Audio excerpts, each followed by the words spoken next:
even like I'm going to be honest, I'm going to be controversial here. I don't even like the term manifesting, because you're actively working hard. If something's coming into your life and you're seeing results, it's generally because you're working bloody hard to achieve it, even if you don't necessarily know you're doing it, right? Something is happening. You are creating change, right? So manifesting always feels quite passive, and it's not a passive thing. Creating success for yourself or creating your version of success. So first of all, I'm going to be a bit controversial and say I'm not a big fan of the term. I agree with the principle, but not the term. Okay.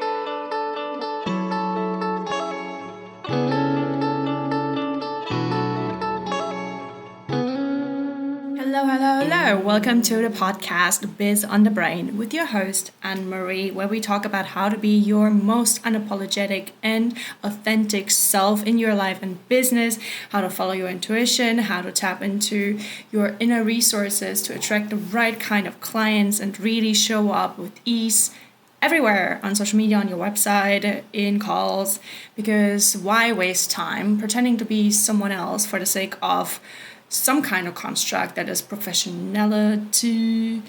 And let's deconstruct all that and let's look at underlying patterns that make you question your self-worth, why you have to bend over backwards, people please, or all of that. And this episode is all around the subconscious, and I'm talking to business coach and hypnotherapist Nicole, who has made it her mission really to help other women entrepreneurs on their journey of finding what clicks for them, what is blocking them, to help them into success in the way that they themselves define success, because it's different for everybody, right? It shows up differently. So she's a qualified and accredited coach, and her focal points are brain, business, and behavior. So without further ado, let me introduce to you the wonderful Nicole from The Confidence Craft.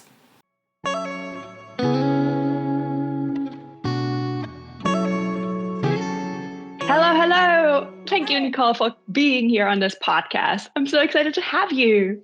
I'm so excited to be here. Thank you for inviting me. You're so very welcome. And you are like perfect, especially looking at the name of the podcast. It's called Biz on the Brain. And you're all about the brain and brains.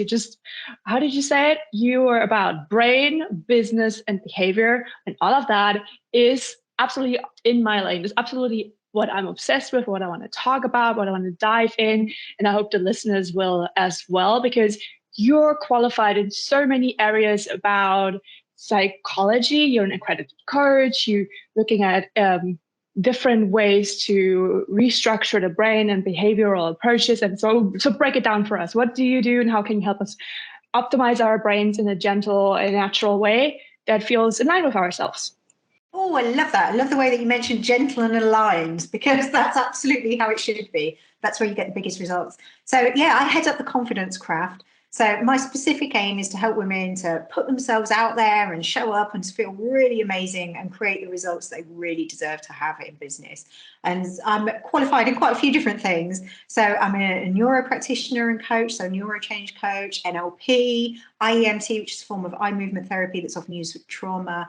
And yeah, I combine all of those with, I've got very strong grounding in behavioral science as well. So I worked in advertising for many, many years. And part of my job there was to really help people kind of understand the brain and the impact that messaging has and communication.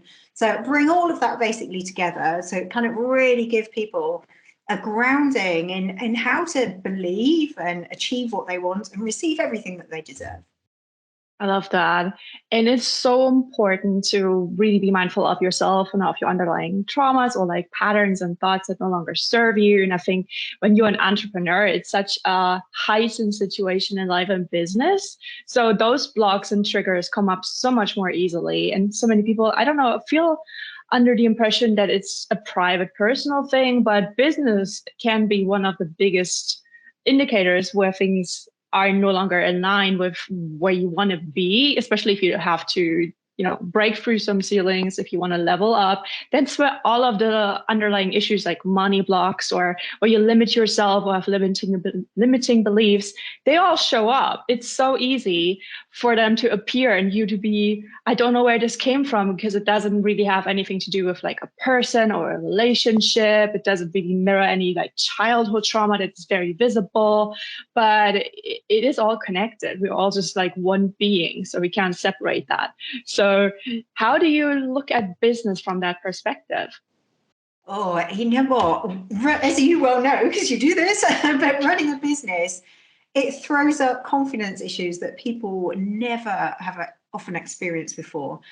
Because basically you're taking something that's within your zone of genius that you're passionate about and that you absolutely love.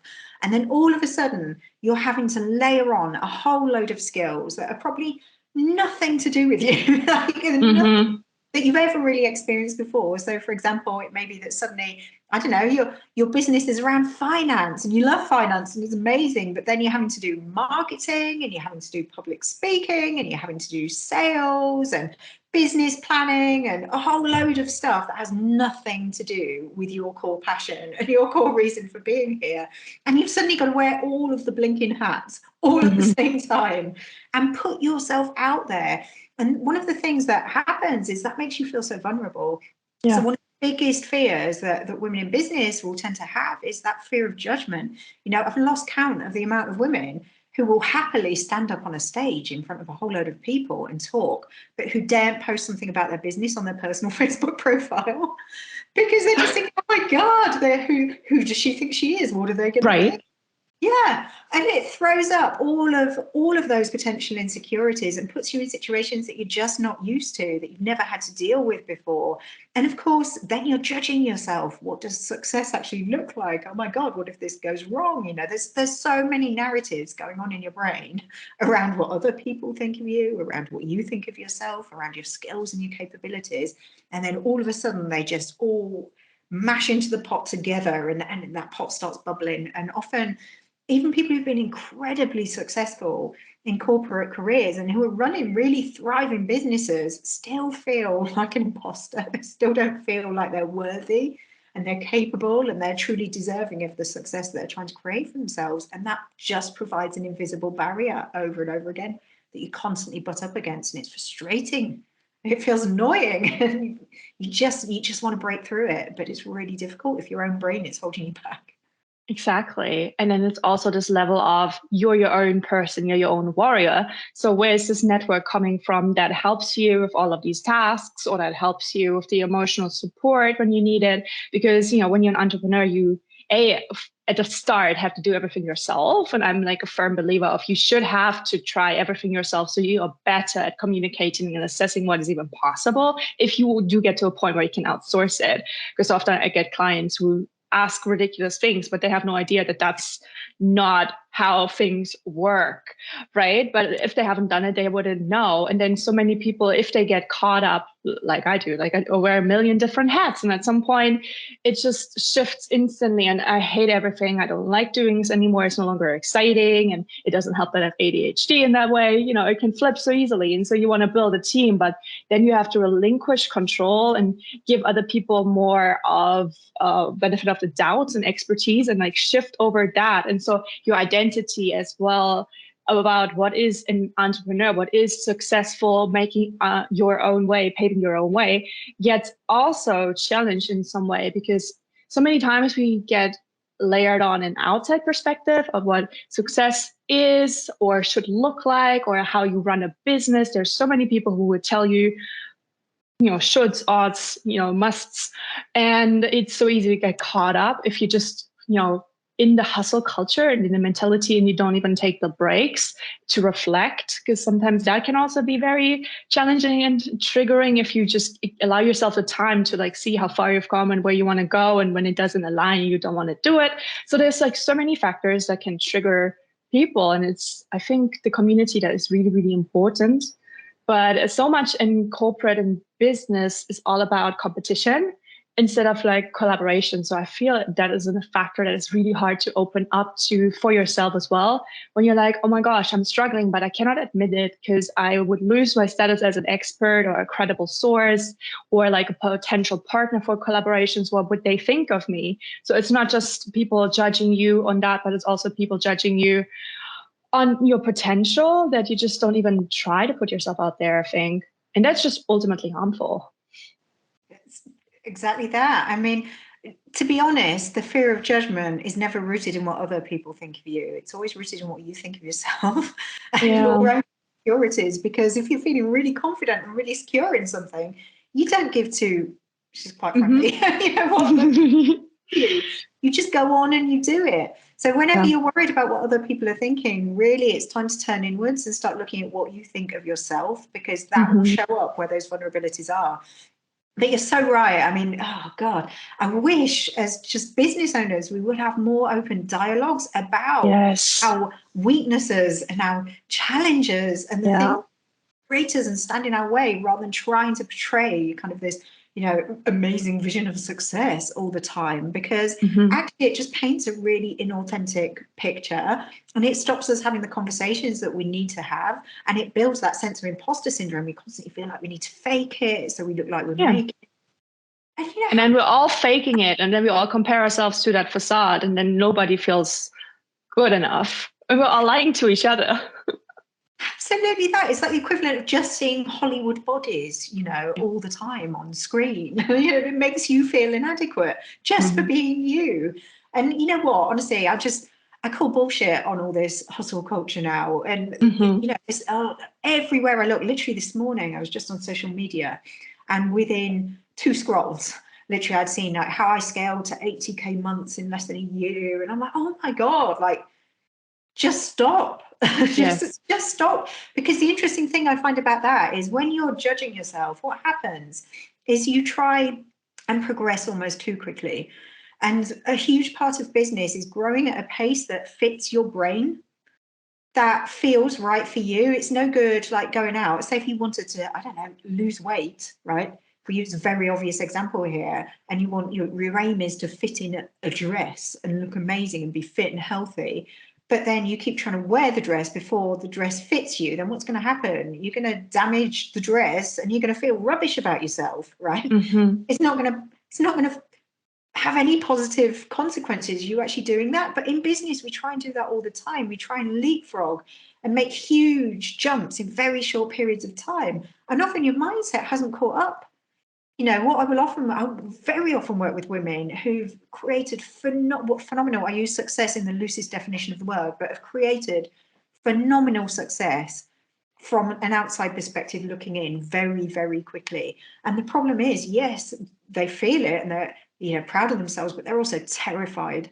They're terrified deep down that they can't sustain it. They don't really know why it's happened. They haven't had the learnings of success versus failure to work out what's working for them and what doesn't. And it can feel like a really uncomfortable and vulnerable place to be. So I'm all for people just growing at a pace that works for them, that feels right for them. Your brain has to make those connections. You have to allow that to happen organically and at a pace that feels right for you. So yeah, I'm really glad you called that out, because it's so important in business. Yeah, I mean, I certainly still to this day often feel like this the pangs of like inadequacy and kind of envy towards all of these glorified, just, you know, if you're not working hard enough, then it's on you for you're not being successful or not making 5K or need to hustle, you need to do this. And it just, I know now that is not a cookie cutter approach, because if everybody did it, then would it still work? Or like, you know, if it worked 100%, then everybody would do it. But if everybody did it, then it wouldn't be like anything different. So like, I don't know, it makes absolutely no sense. So there's so many rules for things that are so arbitrary, that are so individual. Everybody has a different approach, a different skill set, a different everything. So you can't just budge in and like dump your templates on people and just give all of the responsibility away, especially when you're like a coach. Like I see so many coaches just promise so much, and then they're like, oh, if it doesn't work, it's your problem, it's your fault. So that feels very backtracking, almost like victim blaming in some business sense, where you're just like, yeah, I'm absolutely not to blame for not even individualizing my approach and listening to what you need in that moment. And so much in coaching, I think, comes down to listening to the person and actually hearing what they're not saying, so you can like gently call them out and raise awareness. Because I think awareness is the first step to making changes, right? When you see, okay, this doesn't work, and then you look at yourself, well, what am I doing?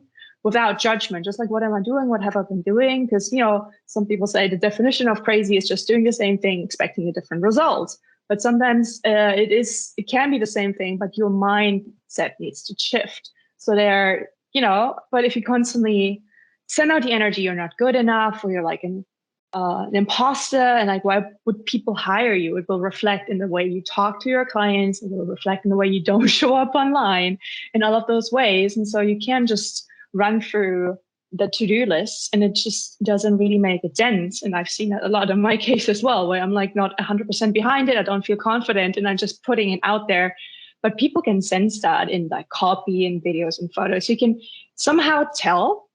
Not everybody is very intuitive or like aware of it, but we're creatures that are highly intuitive in some way. We still have like the lizard brain, and we can pick stuff up like unknowingly, thin slice judgments. And that's what it is in business as well, right? So if you can trick yourself in the beginning to think you are the bee's knees, you're like the bestest ever. It is not as simple as just saying all of the manifestations, which bother me so much too. And people are like, oh yeah, you just need to tell yourself this, you just need to show up like that, because it is much deeper than that, right? So what do you think about all of these kind of toxic positivity manifesting approaches? Because manifestation is very important, but there needs to be more awareness from your brain as well, if that makes sense. Yeah, where do I start with this? It's a lot. I know. I was like, I stopped myself. Unpack there, but actually, I did a piece quite recently on this, all around kind of what I consider to be toxic manifesting, because right, from a psychological perspective, it's really interesting, because absolutely, yes, you get back what you put out there. There are no two ways about that. If you're feeling positive, if you're feeling good about yourself, if you're feeling confident, that will open your eyes to a host of opportunities that you won't otherwise see. If you're feeling down on yourself, you'll just dismiss things. Like, that information won't even be on your radar. So in many respects, it is incredibly important. And yes, we should constantly be working on our mindset. I say mindset because actually everyone talks about mindset. Actually, you have lots of different mindsets. There isn't just one mindset. You might be incredibly positive in one area of your life and feel like a complete fraud in another. That's fine. That's normal. So there isn't just one mindset. It's more than mindset, always. However, this whole idea that you can just put stuff out there and wish for it and then see results is flawed. It's inherently flawed, because it always has to be followed up by action. The problem I see with manifesting is there's kind of a healthy level of manifestation, which is, actually, you know what? I don't even like I'm going to be honest. I'm going to be controversial here. I don't even like the term manifesting, because you're actively working hard. If something's coming into your life and you're seeing results, it's generally because you're working bloody hard to achieve it, even if you don't necessarily know you're doing it, right? Something is happening. You are creating change, right? So manifesting always feels quite passive, and it's not a passive thing. Creating success for yourself or creating your version of success. So first of all, I'm going to be a bit controversial and say I'm not a big fan of the term. I agree with the principle, but not the term. Okay. Where I feel it gets shitty, for want of a better word, is where it becomes a bit toxic. And you see this all the time. It's sort of like lucky girl syndrome. At the moment, like the lucky girl movement at the moment, you go through Instagram, like, oh my God, like it is about so much more than this.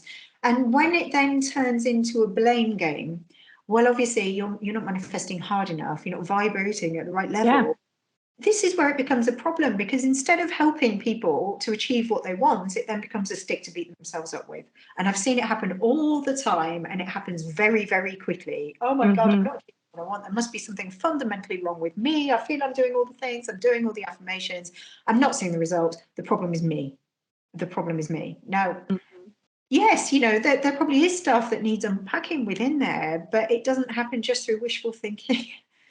it happens through actually working out what's gone on, what's happened in your past that's causing you to believe certain things and feel certain ways. How can you break that connection in your brain between certain emotions and certain actions? What is actually going on? It takes practical action. And that's just where I feel it's easy. It's easy for someone to stand up and sell and say, hey, I've manifested all of this and this is wonderful and you can do this too, because that's an easy sell, because ultimately we all want to believe positive things about ourselves in the future. It's a really easy sell, and it kind of latches on to that fundamental part of us that just wants to be happy in the future and wants the easiest route of possibly getting there. And so I see both sides of it. In my job, I see both sides of it. And absolutely. And I catch myself in exactly what you described. Like, first and foremost, when I get, I guess it's seasonal for me, but like I do really like manifestation, because like so many things that I never thought possible. I had like moments in my life where I was just like, this random thought popped into my mind. I was like, I'm gonna do this. And I was like, where did that come from? Like, I don't know where it came from. And then it happened. And I was like, oh, wow. Okay. Because I didn't doubt it. I didn't question it. I just like accepted it. But then there are moments where I'm like, I want to do this. I want to have this. What can I do to make it happen? So I was just like fiercely holding on to it, despite people telling me that's not reasonable, whatever. But it is paired with action. And I've had times in my life where I just was passively manifesting, like daydreaming, doing some storyboarding, like journaling, whatever. And then I was just not doing anything. I'm like, where is it coming? Like, why is it not here yet? And then you start to see, oh my God, I'm the problem, and blah, blah, blah. And that's not helping you with your frequency or with attracting things. It's not helping you reprogram your brain, like the neurons that wire together. So if you're constantly beating yourself up about, oh, it's never going to work out, see, it didn't work, well, then that's what you're going to get. Because then your brain is like, okay, if that's what you think about the certain thing, and then the next thought is like, it's never going to work out. So, you've got that confirmation bias repeated over and over again. So if you have to make a change, you can do it gently. You can do it like over time. You can like get a coach like you to help with looking at all of these patterns and then breaking them up through, your eye movement therapy. Did I get that right? And hypnotherapy. There's like so many ways that kind of speed up the process instead of the traditional, let's talk for a couple of years about your childhood wounds therapy. There's so many different approaches to it, but at the core of it is always taking action. And I think, well, at least for me personally, that is one of the hardest things to actually let go. I always think like, yeah, I know I take action and I do something very superficial. And I'm like, I did it, like what else can I do? And then you're like, did you actually do something that made you really uncomfortable, but you needed to do it? Or like when you get excited and then you still feel fearful, and then you confuse that with being like, oh, maybe I'm not going to do this because I feel like so weird in my body. I can't even decide if it's fear or excitement. So I'm just not going to do it. And then you just keep holding yourself back through inaction that is kind of intentional, where you're kind of self-sabotaging your way out of your goals. And then you're like, well, I'm just going to play it safe. I don't want to grow too fast. Self-sabotage is so tricky because we can be so mindful. Like I am very mindful and very much in my head all the time. And I catch myself doing it, but I'm also so good at rationalizing. That's not the word. Rationalizing the entire process where I'm like, no, I need to just take baby steps. Maybe I need to reconsider so I can like very actively trick myself. And it's so annoying. So having an accountability person is really, really good way to go. Yeah, absolutely. I mean, self-sabotage is a really interesting one because a lot of the time it comes from an underlying level of fear. Fear that I'm not good enough, or even fear that I might achieve too much, and then how am I going to cope? What am I going to do with it? So the fear of success is often just as powerful as the fear of failure. Or like outgrowing your loved ones, or like they would see you as too out there. A lot of people like have that around money, right? I don't want to be too rich because then I'm like the bad person, they can't relate to me or whatever. Yeah. So of course, for example, it's really interesting you just mentioned that in relation to kind of how we feel about money, because if, for example, you've always been taught it's like how the other half live, like why would you want to include yourself in a bunch of people that you've been taught are potentially arrogant? People that are they're selfish, they're arrogant, So your brain is constantly on a subconscious level going to hold you back. It's always going to hold you back because it's scared of being over there because it thinks you're judged and looked upon unfavorably. So of course, there's going to be all those invisible barriers that just constantly prevent you from getting to where you want to go. And self-sabotage just happens on so many different levels and for so many different reasons. But part of it is down to the fact that we generally are really rubbish at motivation. So, willpower, if you're trying to do something and you're just relying on your own motivation and willpower, you've got fat chance. Basically, the vast majority of us have got fat chance of completing it on willpower alone. So put things like having an accountability partner, making yourself beholden to something, adding in deadlines, dates. You've got to use the tricks that your brain needs to actually get you to take that action in the time that you want to take it.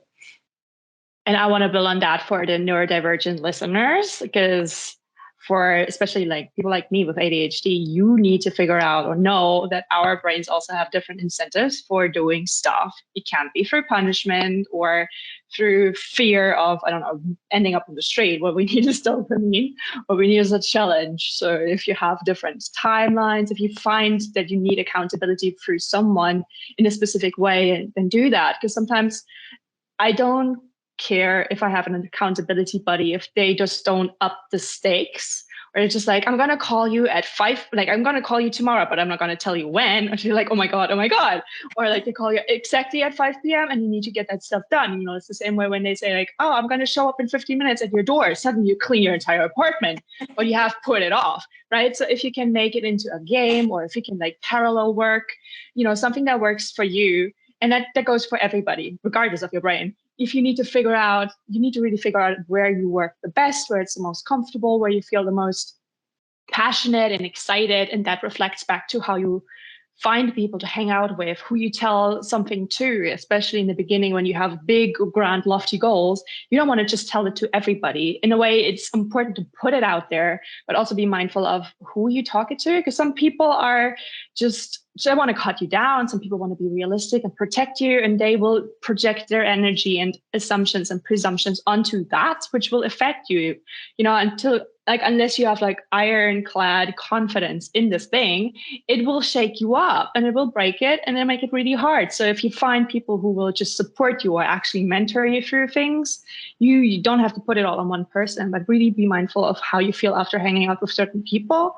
That is really important for the brain as well, because so many times we are self-optimizing. And I personally also always forget that I can talk to people, that I can reach out to people, that I don't have to do this alone. Even though I am a solopreneur, you are still living in a community, in a society, and we also can decide who we share our life with. It's always a choice, and it's so easy to forget that. One of the most impactful things you can do for yourself as an entrepreneur is to create what I call it a tower of power. So I nicked this shamelessly from my sister-in-law. So my sister-in-law, it would have been how many years ago now? 7 years ago, our nephew was diagnosed with a life-limiting condition. And you can imagine that, as a parent, that's like the worst thing that could devastating. And she always talked about one of the things that saved her, actually, in that scenario, was creating a real tower of power of people who are there for different things in different circumstances. And this, honestly, as an entrepreneur, you have to do this for yourself, because it is a lonely, lonely old business. And your brain will go off and it will do things it wouldn't do if you were surrounded by people all of the time. Yeah, you've got more time to think, you've got more time to reflect, you've got more time to kind of go off inside yourself.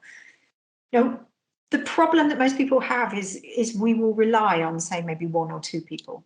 So maybe you've got your best friend or whatever, and you tell her absolutely everything. Now, that's brilliant. That's great, right? But actually, she can't possibly fulfill all the roles that you need within your tower of power. It's not fair to expect one person to be able to do that. So you're the half or something. It's not fair. They can't give you strategic business advice, right? Yeah. They can give you some tea and sympathy. But if you go to your coach and you want tea and sympathy, your coach will be understanding for a bit, but then it'll be right. Okay, what are we going to do? How are we going to move through this? How are you going to overcome these problems? So you won't get what you need from every single person, because life just doesn't work like that. We've all got different skill sets. So you have to kind of identify who your tower of power is, who you're going to go to when you need business advice, who are you going to go to when you're feeling really low in confidence. We've all got those friends who the minute you confide in them and say, oh, I'm feeling this, they go, oh yeah, well, I'm feeling that too, and I did this and I did that. And that's not going to help you. So it's identifying who your network is, who your tower of power is, and updating it periodically, because as you change and your business changes, the support that you need will change too. But so many of us don't have that. We just don't have that. And we think there's some kind of power in solving all our problems by ourselves. And no one ever gives you a nice little badge at the end of it, do they? And say, oh, check you out. Didn't you do good solving everything all by yourself? No, there's no reward for that. It just makes you feel bad for prolonged periods of time where you could potentially move through something and come out the other side. So honestly, anyone listening to this now, if you don't have a tower of power, build it, right? From here on in, from today, connect, create those people, employ those people if you need to, like fill in those gaps. Yeah, and it starts with identifying your needs in the first place. I feel like part of like gently parenting yourself as an adult, but also as an entrepreneur, you need to like, what do I need to do? Not just in the goals and the KPIs and whatever you want to achieve, but generally like, what do I need right now? Do I feel left out? Do I need to converse more? Because when you're an employee, you'll see people usually in the office. You can have breaks. Naturally, you like chat with people, you're like roped into meetings, whether you like it or not. But as an entrepreneur, you have to take those action steps. You have to force yourself or like avoid yourself with having a break. And you can actually do it however the heck you want. You can go dancing, you can go walking. That's the beauty of being an entrepreneur and self-employed. You are in total control. If you just want to puzzle in the middle of the day, fine, right? But if you feel like, I want to meet people, and then you can decide, do I want to see them in person? Do I want to do it half an hour or longer? Maybe I want to go to like a multi-day getaway with people, or I just want to have a webinar, or whatever it is. There's so many options out there. So you need to define what is the need, how can it be fixed, and then build your community around it. And then maybe find where would those people I want to connect with hang out. And that is really difficult if you haven't lived in that space. That is something I always find a bit difficult when I want to reach different people who are much more on a path that I want to be, but they're a bit further ahead. So I still don't quite know how that feels like, where they would hang out, because I'm not there yet. But it's just actively looking at, okay, all of the people I'm in right now, do they align with who I want to be? And what things do I need to like maybe complement that? Or maybe, sometimes you outgrow people. So you need to be really conscious what it is that you're looking for, what you're missing, and where you can find that, and just be open to opportunities, and then just be open to saying, yeah, it's not a right fit.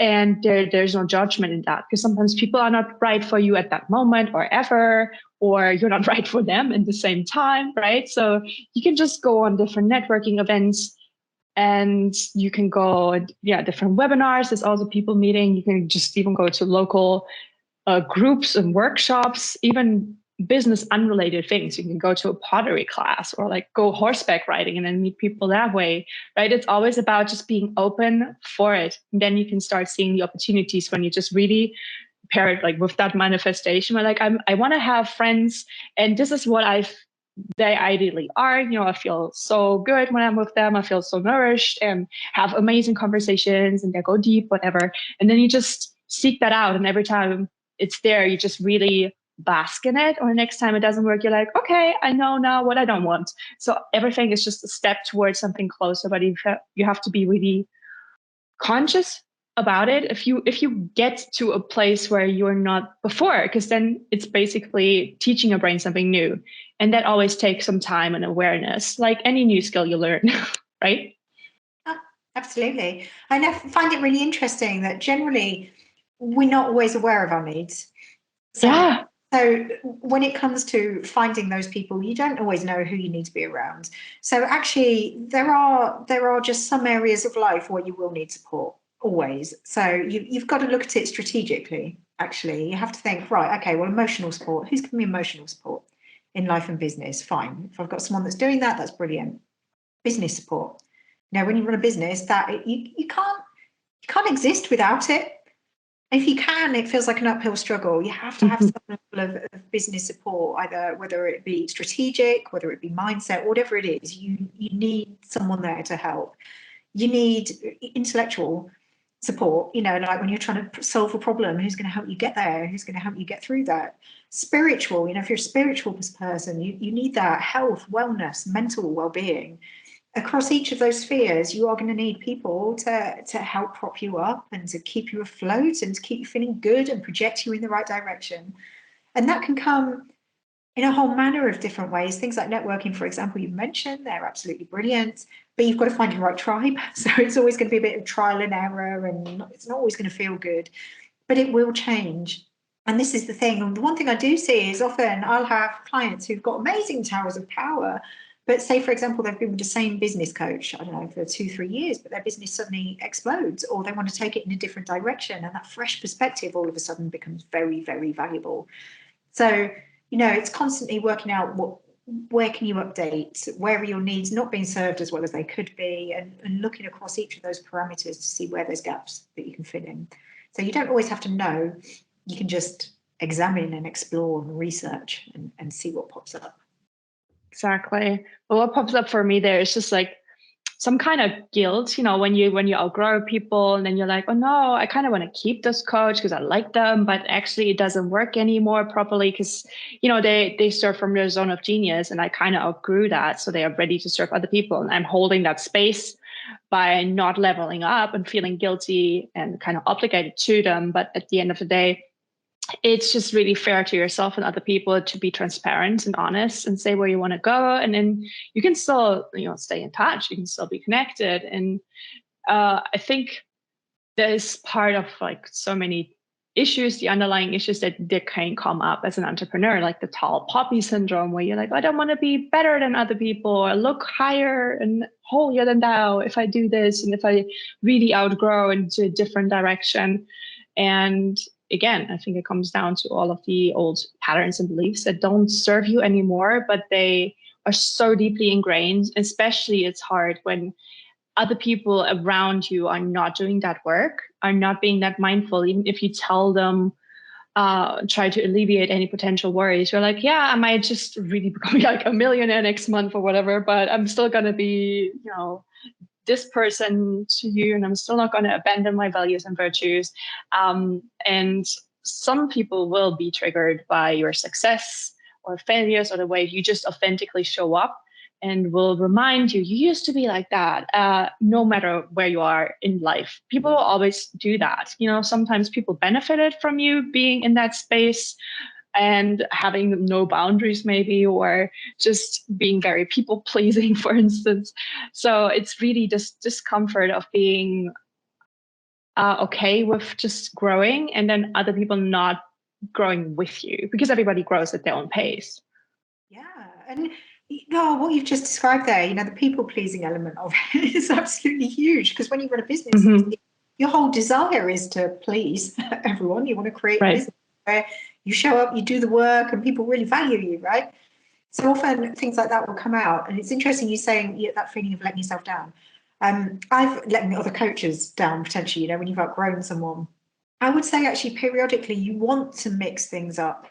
Okay, you want to get a fresh perspective. It's like, for example, if you're trying to do something really creative, and you'll know this in your line of work, if you're trying to do something really creative, get out of the safe base you're in, because your brain works different spaces.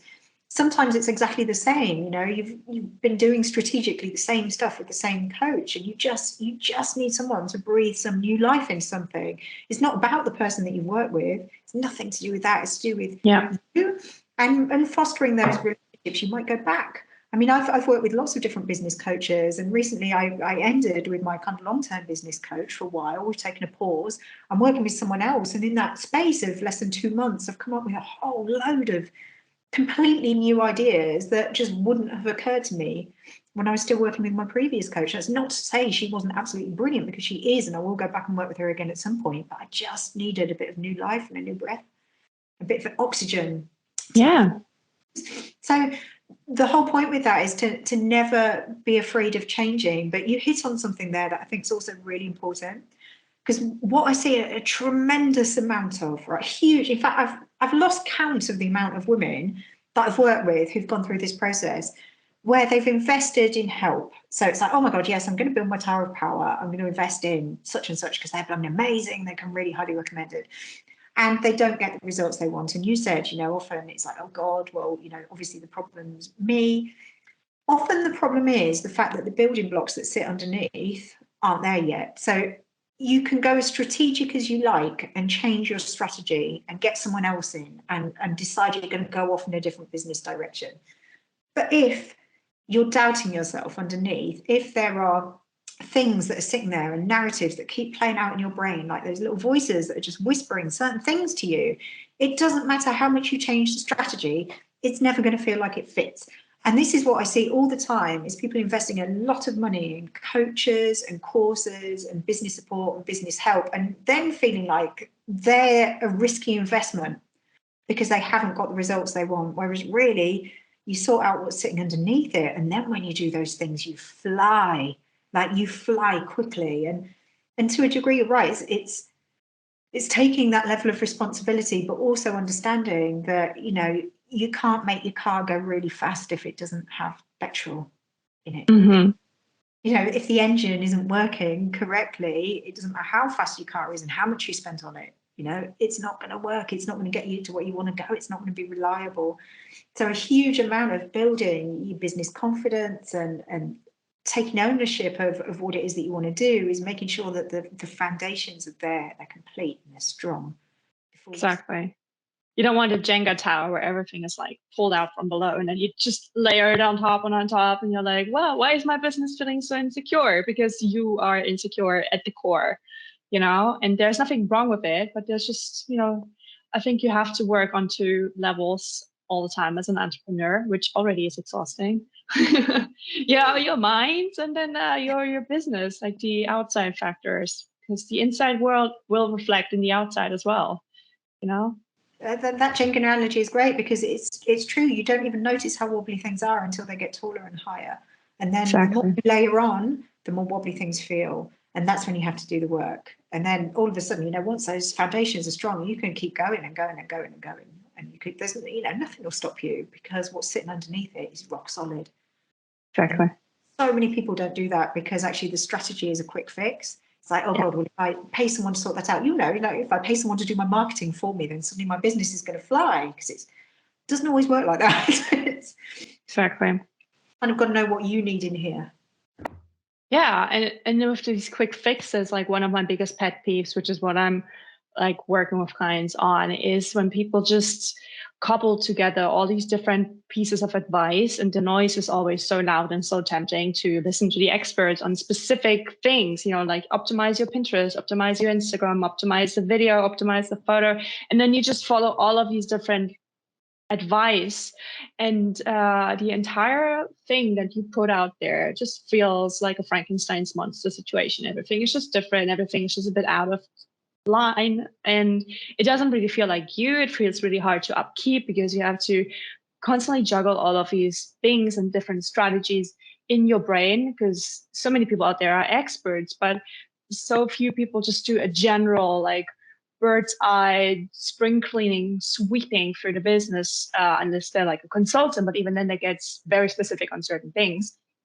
And if you just look at your business from an outside perspective, because you do get so blind, like you said, you are ending up being on autopilot, so you don't see the forest for the trees, and then you can just look at the thing and look at the copy and think you got it, and then just ask someone who has absolutely no idea about your business if they understood the test or the text or whatever you wrote. Sometimes they actually don't, and you thought it was very specific. So it's really important to talk to people outside of your bubble, to get like people who look at the broader picture to see if you're going where you wanted to go. And especially if you're working on yourself and you're breaking through all of these patterns, sometimes that needs to be reflected in the way you show up your business. And sometimes you need to make everything back to scratch, where you're like, okay, I could just optimize it and tweak and rewrite it to fit in my current lifestyle and goals.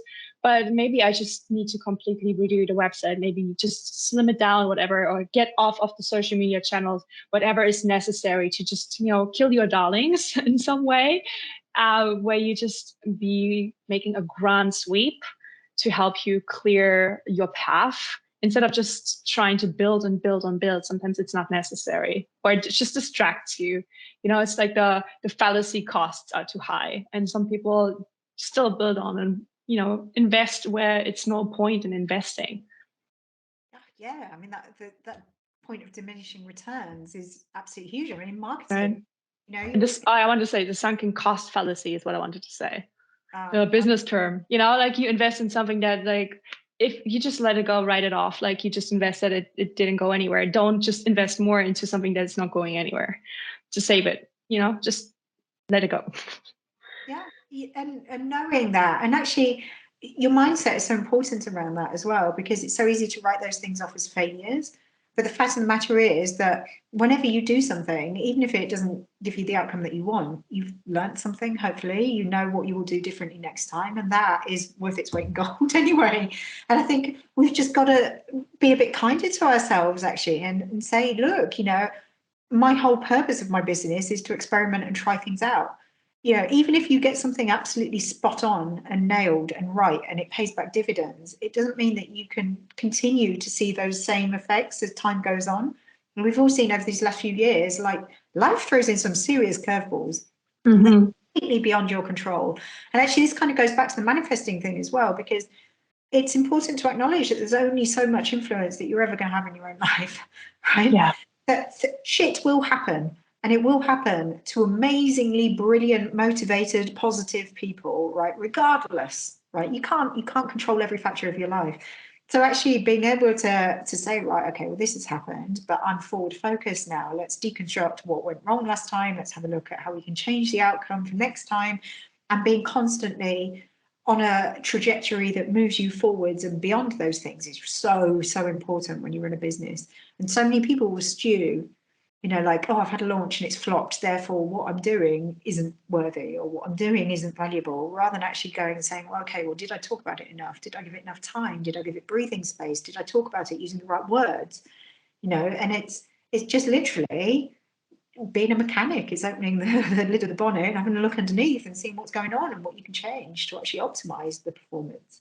And that honestly is worth its weight in gold if you can do that in business, because that level of resilience is what's going to keep you going forwards and keep you feeling good as well, like even when things don't go your way.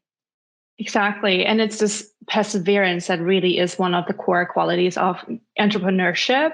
I think naturally, it's just a roller coaster ride. It will be ups and downs, and it will be terribly high and terribly low. And even if it feels like a win, it might not be actually a fit. And then that feels defeating because you built your business around it and suddenly it doesn't light you up anymore. Like that happened to me where I'm like, yeah, I wanted to do this thing forever. And then I got it and I'm like, oh, it doesn't actually fulfill what I wanted it to do. And maybe it wasn't actually what I wanted to do. It's just something I thought because I didn't know what else to visualize. And then the crux of it is to actually be open to seeing the red dots that connected after the fact, because so many times I look back on my journey and I'm like, oh, that's why I did these things. So they all make sense. They all feed into my skills and expertise, which is how I show up. And I'm, everybody is super individual in their life. And that is the core quality, the most unique selling point you can possibly have. And by putting yourself out there and you share the stories and your vulnerability, that is really how you can connect with the people, with yourself, and be much more mindful of the journey and also build the trust in it. Because so many times when you reflect on it, you're like, oh my gosh, I'm so happy that didn't work out. That would have been terrible for me. Or, like, I'm happy I didn't go into that street because like a while later someone was robbed there or something, like real life examples where you're like, oh my gosh. Sometimes if you look at it from a manifesting perspective, it just wasn't meant for you. There's something else for you and you don't know because you're in the thick of it. You don't know what else is there, what you just narrowly avoided for your own sake, like in the best way, because you don't know. So you can't just fiercely hold on to it or think this one thing has to show up or be in that exact way that you pictured it, and anything else is a failure, because then you cannot count your blessings. Then you will just be perpetually in the state of not having enough, of still lacking. And that also is more like an external view on yourself rather than what you actually want and need in that moment. Because sometimes success can just show up you in the most lazy way. You don't want to work the least amount every week as possible. And that is just valid, or you can work as much as you want and have like gazillions of money if that's your definition of success. But you need to know if it is actually yours or if it's external. 100%. And this is a trap that so many people get caught into, actually.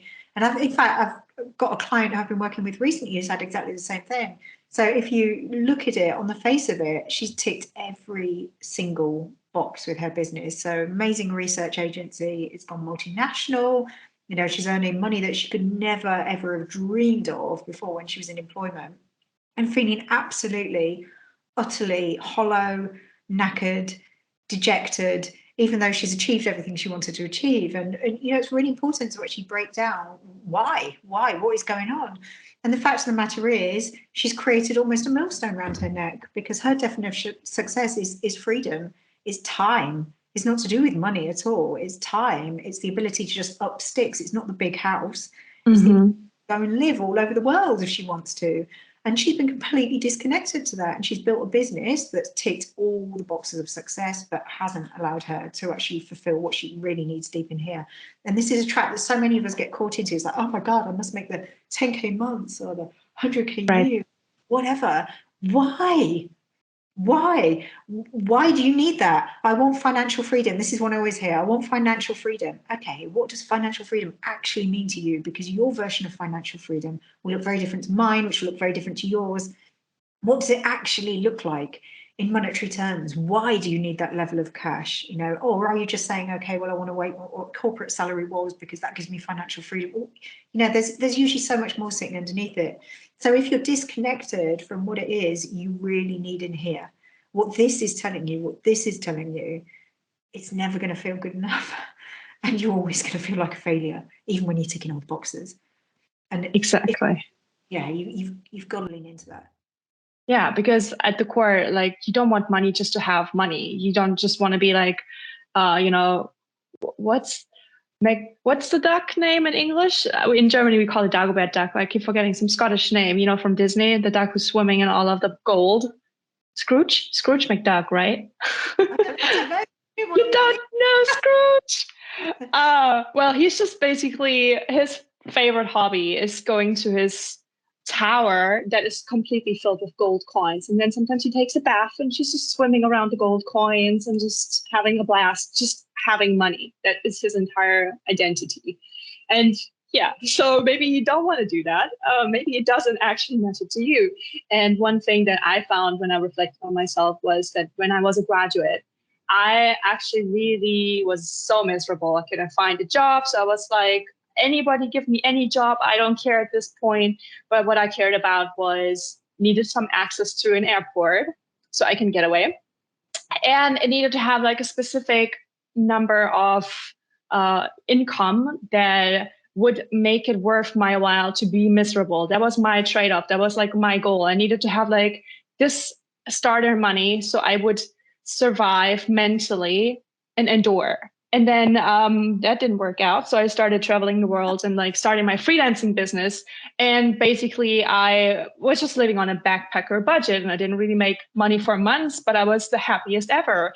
And my mom just constantly was like so confused. Like, you kept telling me you want so much money and the employer has to give you that money to make it worth your while. And here you are, you know, lucky to eat like ramen a day. And then you're just traveling and drifting around. So like, it doesn't make any sense. But at the core for me, it was not about the money. It was about me having a lifestyle that allows me freedom to travel. And that is my core value of success, when I'm allowing myself to be flexible, if I'm allowing myself to go on short notice to a different country and to set up base there for a couple months, and then to be like, I'm bored, I want to go somewhere else, right? And then I can still do that with my business that I created to be working location independently. Before that was even much of a typical thing. Like, I started 9 years ago, and that was like still not entirely new, but still not very common, but it suited me so well. And now it's much more common for people since, you know, the pandemic. People know what remote work is and what it can look like.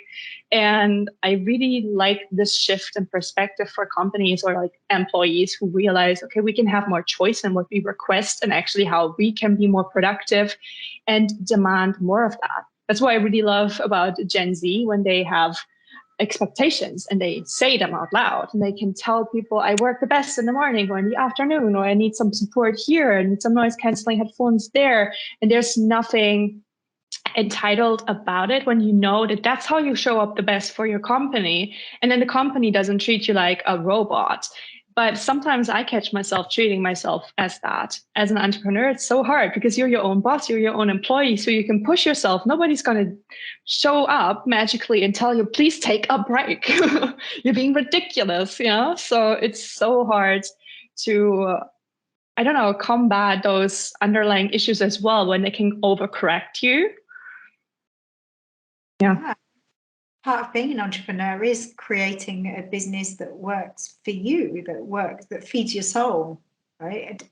It's about so much more. I mean, money is a huge part of it. And actually, you know, if you do want to go and travel the world constantly, you need a certain level of income to make that happen, right?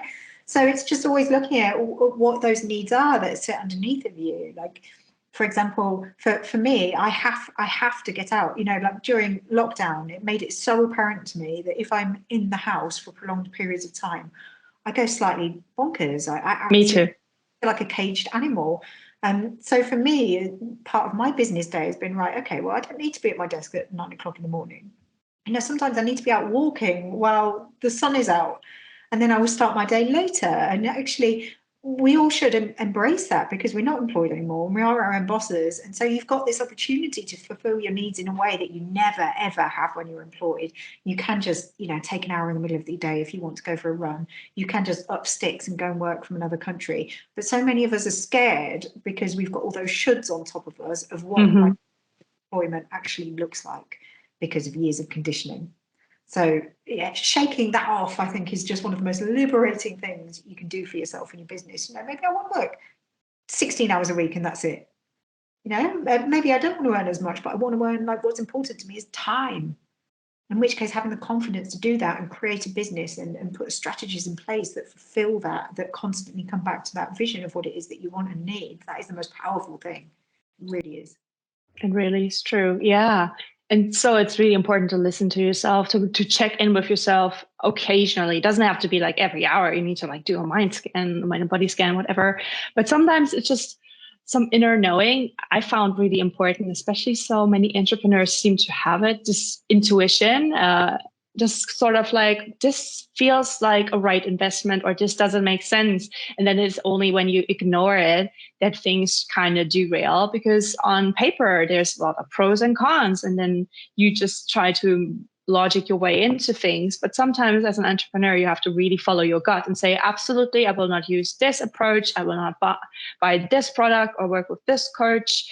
And that can be so hard to justify, especially so much in business is quantifiable. But I also work a lot with creativity, and I sometimes just don't have the words to express it. So I just like it is because that, you know, I need to go out for a walk. I just need to change the scenery. I want to go to this art museum to stimulate my brain. And I need to not think about this project for like 2 days and then schedule that in, allow yourself that time for absolutely not being productive, quote unquote. So your brain can like work things through and process things, because that is really important as well. And yeah, trusting yourself and listening to your gut, not just analyzing yourself over and over again for all of the optimizing things you could do, but also just to trust in the moment where you're like, yeah, I don't know why I want to do this, but let's do it. Let's just not look at all my trauma. Let's just not look at my blocks. Just do it. Right? Again, it's with the action taken manifestation. Believe in it working out, even if the logic is not logicking. You've so just hit on it there. Your intuition, you know, we tend to think, oh God, you know, like intuition is a bit wishy-washy, a bit woo. No, right? There's also studies on it, so no. God, yeah. It's like you thought that there are technically 3 brains. You've got your head, you've got your heart, you've got your stomach, right? But if you actually look at the biology, the physiology of what's going on, you've got messages and chemical signals, you know, going throughout your body. Like nothing is separated from everything else. That gut feeling is largely your subconscious brain. So your subconscious brain pointing you in the direction of what it is it wants you to do, okay? And what I suppose that there is always going to be a balance, because if you're feeling down on yourself, if you're not feeling necessarily very confident, then the gut feeling that intuition may be like, oh my God, I'm too much of a risk. Oh, I can't possibly spend that on myself. What if I waste it? What if I don't get it back? So it's always going to be this fine balance between using what it is that's in here and down here versus applying the logic of what's up there.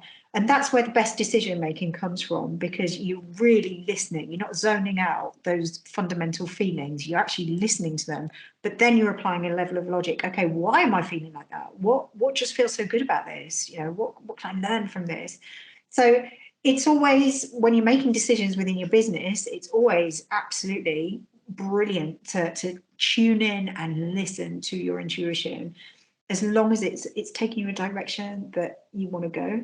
If it's taking you away from what you want and holding you back, then that needs working through. It really does. And this is one thing I see all the time, actually, is that, oh my God, like I'm so scared.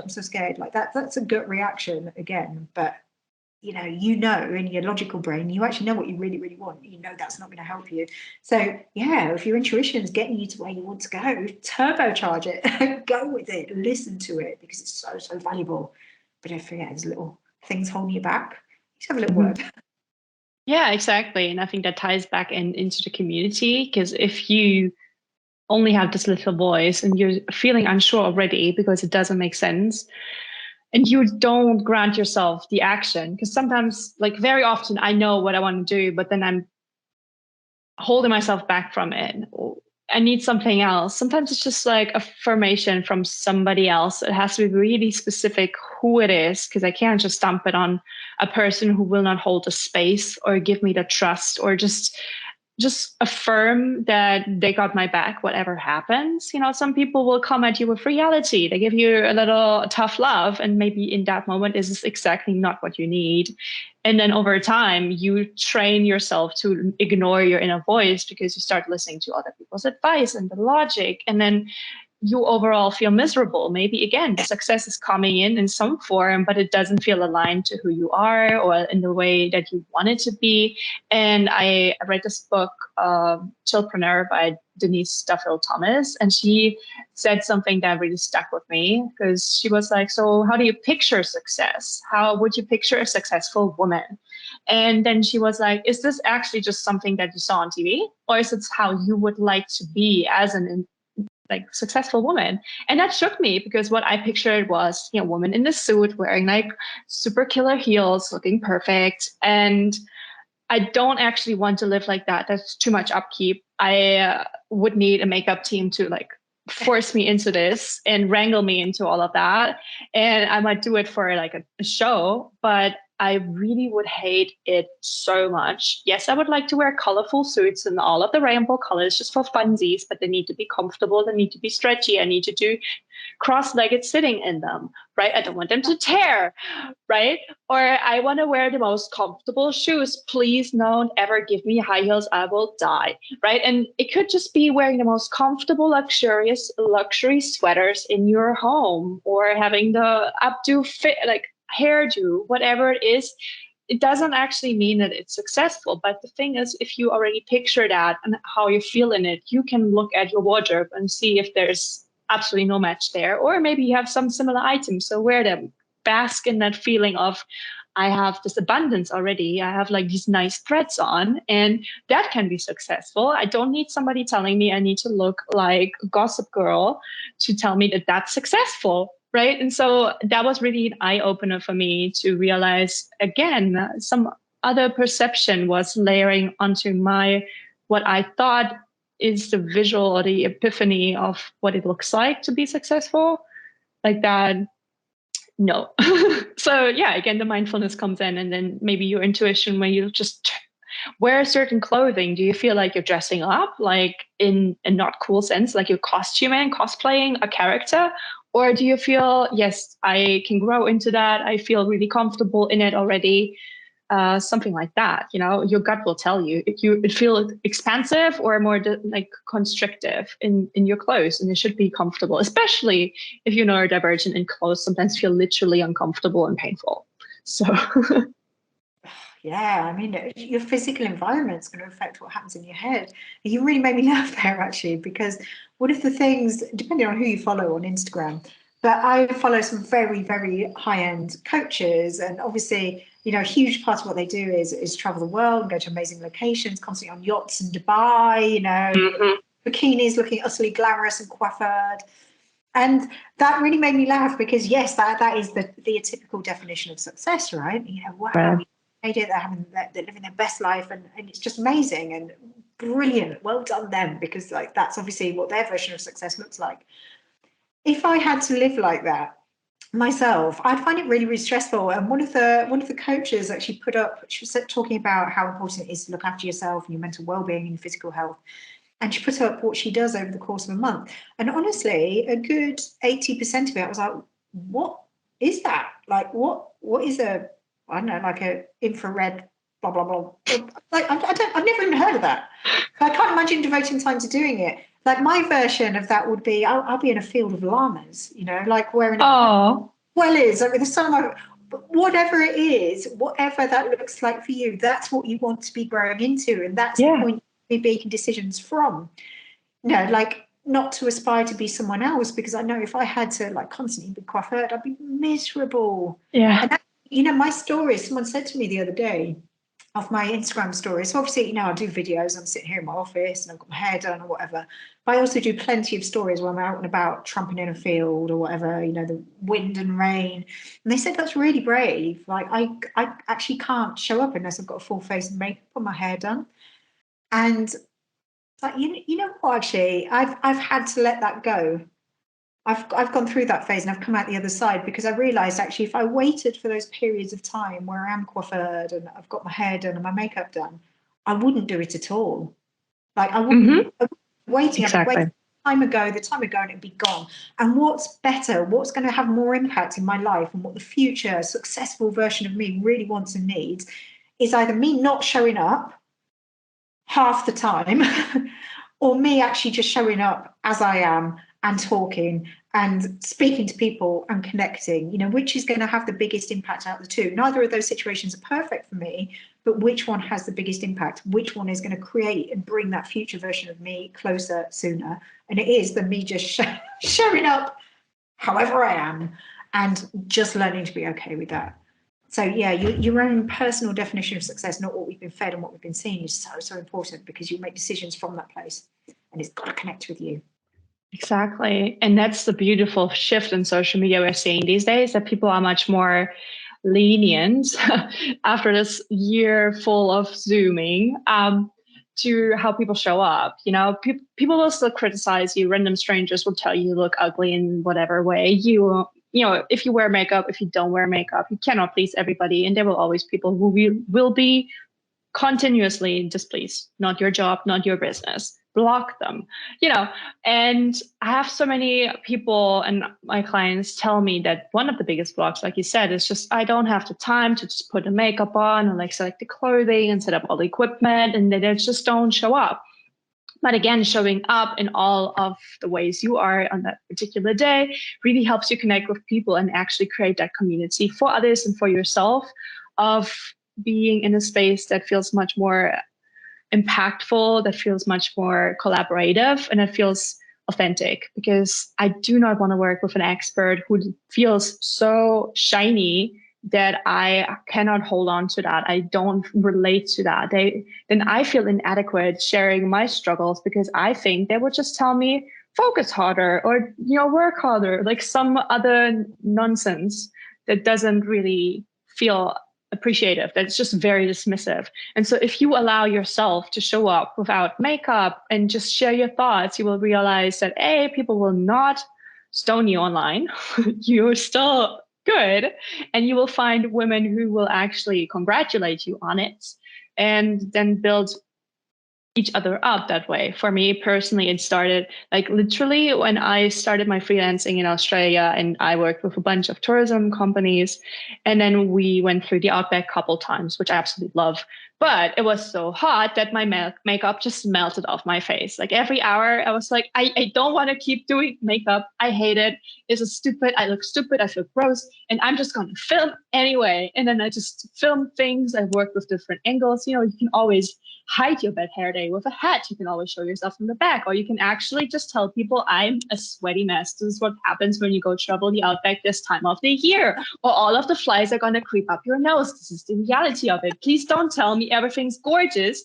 And then I get the real shock. I don't want that for people. I didn't want that for myself. So then I started to not even be bothered with makeup anymore. And the world didn't end. I was like, that's cool. Okay, good to know. And then, so many things along the way you realize were just things you were telling yourself that are not true. And if people really actually come up to you and tell you, I hate your face, I wish you put on makeup, or you look sick, you know exactly that that's a person you will definitely not want in your life or business, right? So it is I like to say always, it's like a natural sorting hat, for the Potterheads out there. If you want to show up in all the ways that you are, with all your quirks and your flaws, then those people will actually like you and not just like the facade you're building. Oh, yeah. And how nice is that? How good does that feel? That feels really good. You are coming towards you because they're your kind of person, that they identify, that it makes them feel okay being the same way. And you know what? Yes. In all of this conversation, what I really want to stress is, the people who are constantly shiny and lovely and brilliant, that's fine. That's brilliant. That's wonderful for them, because that's their priorities. That's how they work. That's what they do, and there will be the people who gravitate towards that like no one's business. But the other end of the spectrum, you've got the people who don't ever appear like that, and you've got all manner of people in between, and there's always someone for everyone. Yes. There's someone for everyone. And just by you being you, and by you having the confidence to portray you, you're going to make someone feel validated. You make someone think, yes, that's my kind of person. And that actually is far better than feeling the need to constantly try and change yourself in order to up, because no one wants to do that, do they? Yeah. And it's just appreciating you leveling up in your life. I sometimes wish I would have been there when I started in the way that I show up now. I would have needed me then. And so I can do that for others. And even if I don't know it, there's so many people who just passively consume content online, and they might be so inspired by your story, by your random event that you're telling that you don't even know. Is it important or not, but you felt compelled to share. So go share it. Talk about your business, talk about your failures and your struggles and your success and how it changed over time. Be open and transparent, and then you will inspire people, or at the very least, you will make people think and feel something. And I think that is really, really important, instead of just trying to shove knowledge down people's throats and making them somehow feel inadequate, or trying to use like these icky marketing techniques to sell your expertise by telling people that they don't know things without you in their lives. It's just a different intention, a different mindset overall. And I think that will help on a grander scheme of things to just help change people to be much more acceptable accepting of all kinds of different people. Because, not everybody has to be loud and colorful. I look for weirdos in my life, all of the weird people who think different, who are different, who just, are a bit out there. I love that, but not everybody does. And that's totally fine. But at the same time, when we can accept that you are you in this way as you are right now, and I'm not trying to put a potential on you or like some kind of filter from my own self. And then I can also connect with people who are definitely so different from who I am. So I can learn from them. I can see what they find annoying about me, or I annoying about them, and then look at maybe what's the trigger here. Maybe we can learn, or I can just take on a different perspective that I didn't see, because I don't do carpentry, but you have a specific way of approaching your accounting, whatever, that clicks in my brain. So I can use it in my accounting, whatever, but I'm learning through just talking to people outside of my bubble, right? And just accepting them as they are without judgment. I think that is really the most important lesson humans can take from anything. Just don't judge. Just take things as they are. And if they are in line, great. If they don't, you have a choice. Always have a choice. Even if they're not want to make, you always have a choice. And that is so liberating and powerful. Exactly. Oh my gosh, that's such a beautiful wrap up. Anything else you wanted to say that we didn't touch on? I think we've gone in lots of different directions here. So much. Good. I know, we covered a lot of ground. Cool. So where can people find you online? Oh, well, people can find me in lots of different places. So I have a Facebook group. So if you're a woman in business and you really want to kind of work on your confidence and that link between your brain and your body and make stuff happen, then absolutely head over to my group, which is called Becoming. So it's a Facebook group over there. I'm also on Instagram. So Nicole_the Confidence Craft. You can find me on my website, which is www.theconfidencecraft.com. I have a very minor presence on TikTok. I love TikTok though. LinkedIn and TikTok, they're my kind of nemesis, of the social media platforms. TikTok just purely because I could get lost in there. Mm-hmm. Get lost in the random weirdness of TikTok and never emerge. So I try to back off. And LinkedIn, because it's very, very corporate a lot of the time and very salesy. But I know a lot of people absolutely love it on there. So I'm on there. But you're more likely, if you want to actually find me and to contact me, to get a response if you're on Instagram or Facebook. All right, good to know. So people go say hi and check her out and continue the conversation there. And I want to thank you, Nicole, for coming on. I love that. Yeah. Thank you. Oh, I should also mention, if this is okay, I do monthly confidence clinics. So it's one of the reasons we connected in the first place. Yeah. So monthly drop-in confidence clinics and networking sessions are completely free. So if you want a little bit of support, you're so welcome to come along to those. So the way to find out the information for those is going along to Becoming, which is the Facebook group. It's usually where I post it first. So yeah, you'd be very welcome. Absolutely, highly recommend that. Networking and working on your blogs and having like a really cool conversation, because you're brilliant. You're just so compassionate and so intuitive in the way you understand the problems. So yeah, definitely recommend you and your group and your networking sessions. Go check them out, people. And I recommend you listen to this. It's brilliant talking to you. Thank you so much. Thank you. I had so much fun as well. Yeah. And then I wish you a fabulous day and spread the light. Thank you. I shall do. You too, Anna. Thank you. Bye. Bye. And with that, we conclude the podcast episode about underlying things that might hold you back in your business and life. And I hope you took a lot from it. As always, if you've got any questions or want to reach out, say hello, or just, get in touch, maybe even be on a future episode, then follow me and follow Nicole on the social media channels, which are down in the comments.